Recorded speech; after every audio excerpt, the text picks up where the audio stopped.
this off because there's about 20 pages. But it's big print, so even here. Right, so I'm just going to start by telling you this speech has got several cliches, old jokes, bits like that in it. So you've probably heard them all before. Okay. Make sure your glasses are charged because there's going to be a few toasts.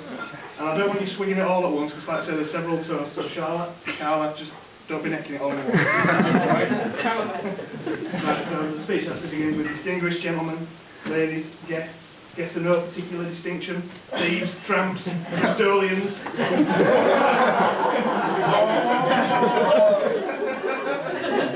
Hangers on, anyone who's just wandering off the street. You're witnessing here a very unique event. It's the first time, and probably the last time in history, that I'm going to be allowed to speak uninterrupted by Sonia.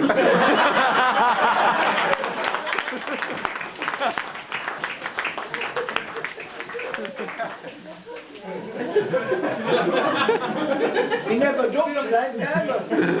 When I started writing this speech, I had no idea where to start, so I thought I'd have a look on the internet and trawl for some bits and pieces. 3 hours later, I found some really, really good stuff.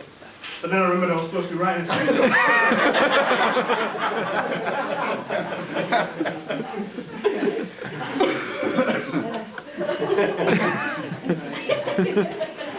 Stop looking at it. I'd like to thank Mal, firstly, there for his little speech and his few puns that he put in there that made us all giggle.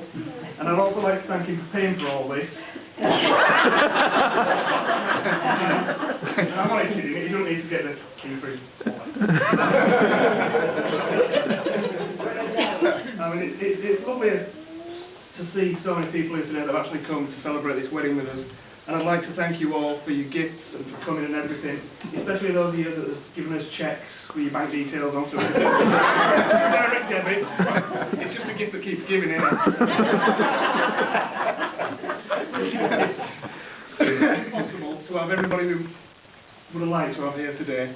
There's a few that are missing for various reasons, and I'd just like to propose a little toast to absent friends and family. So crazy glasses, absent friends and family. Thank you very much.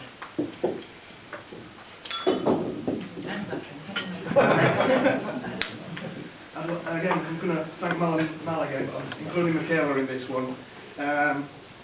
They've helped me and Sonia so much over the past year with odds and sods that have gone on and things that have happened.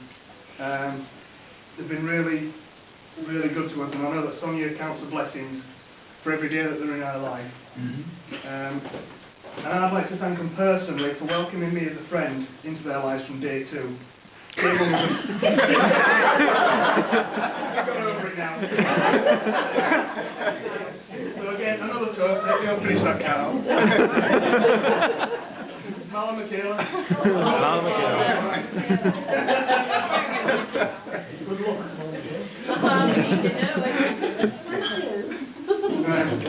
When I first met Sonia for the first time, I just knew from the first moment that she was going to be really, really easy. Easy going.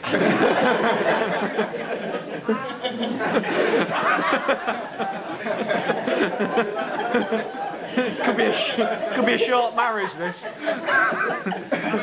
We soon discovered that we had a shared view that she loved me and I did too. Sounding familiar.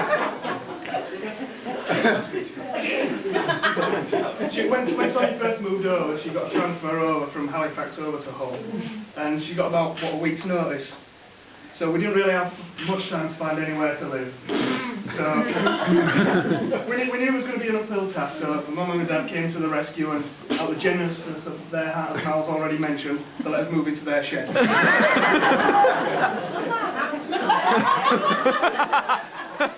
You sound like me mum. A chalet. Yeah. A chalet. Not only has my mother supported us from day one, she's made the stunning cakes, the bridesmaids' dresses, and so many other things behind the scenes that you can't mention. There is too much, and we just like to throw a toast to my mother, Anita. Where's your glasses, please? Anita. Oh, mother's Right. On the other side. My dad. What can I say about my dad? He's helped me enormously through the years, through thick and thin. helped me through thick and thin, I mean mainly thick. But if I'm being honest, he's there whenever I've needed him, supporting me in whatever I wanted to do, and I just hope that I've done him proud. I really couldn't have asked for a better father, and I just want to thank you for everything you've done for me and Sonia in every way. We really, really do appreciate it. You're very, very welcome. And I'd like to propose a toast to my dad, Brian. My father-in-law. Something's going to be a few toasts. It's alright, halfway along. Alan will be smashed. Apart from my stunning wife, I could get you something. Two other beautiful ladies here that I'd like to, well, there's several beautiful ladies. It's alright, I'm laughing at me car. I'd like to say thank you to Carla and Charlotte for being the bridesmaids today and helping out with treatment and being there for us and supporting us and offering for everything we've needed, and it's really appreciated. So again, another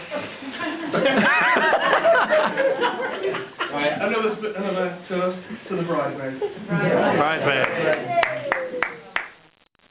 Almost finally, I'm going to thank my wife. Why? For agreeing to marry me, making me the happiest man in the world today. I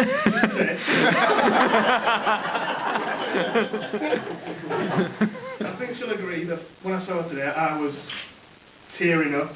She looked absolutely stunning as she walked down, and I really didn't know where to put myself. I was 6 of one, half a dozen of the other. Do I burst into tears, or do I just tilt my head back and try and get it back in? It's borderline.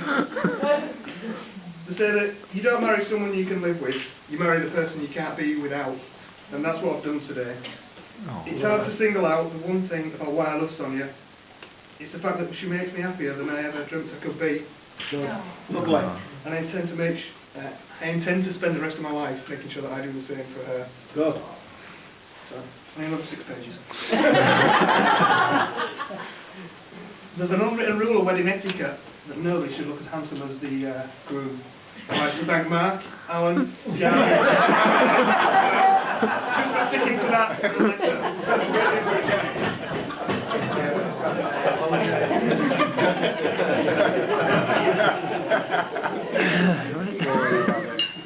I've known Mark, my best man, for several years when we've started together on the buses.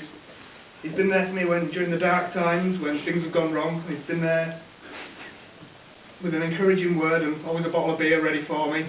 Imagine he's been there during the good times with a bottle of beer as well. I'd like to thank him and Carla for being true friends to Sonia and myself. So again, another toast. You haven't got to empty yet? Yeah. I'll keep going then. Carla and Mark. Carla and Mark. Now Mark, he's been known to make up a few fanciful stories over the years. He takes himself off into a fantasy world where he believes that every word he says is true and he absolutely believes it. So, I thought I'd better remind you of that before he starts his speech. I don't want you disbelieving him and getting him upset and worked up, because that's not fair. So if you just humour him and play along with it, I'd appreciate it.